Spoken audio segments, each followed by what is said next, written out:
Banking খাতের মতো বিদ্যুৎ ও জ্বালানি খাতেও যথেষ্ট অনিয়ম হয়েছে। দেশের 10% গ্যাস অপচয় ও চুরি হচ্ছে। এসব কারণে বছরে সরকারের হাতছাড়া হচ্ছে $1 billion.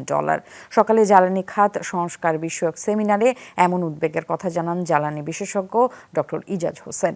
International business forum of Bangladesh IBFB এই সেমিনারে আয়োজন করে। ডক্টর ইজাজ হোসেন বলেন, জ্বালানি খাতকে আমদানি নির্ভর করা হয়েছে। নতুন গ্যাস না পেলে 10 বছরের মধ্যে দেশের মজুদ শেষ হয়ে যাবে। শেকড় থেকে শিখরে। সংগঠনের সভাপতি হুমায়ুন রশিদ বলেন, জ্বালানি নিরাপত্তা নিশ্চিত করা না গেলে ভবিষ্যৎ অন্ধকার হয়ে পড়বে। শিল্প খাতে হবে হতাশা। অন্তর্বর্তী সরকারের সংস্কার কার্যক্রমে IBFB এর সমর্থনে অব্যাহত থাকবে বলে জানান তিনি।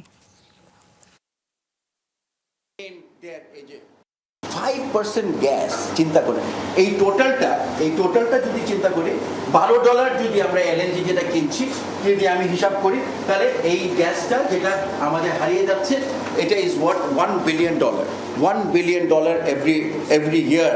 সামনে যে রিফরমেশন আসছে, এই রিফরমেশনে আমরা সম্পৃক্ততা থাকতে চাই।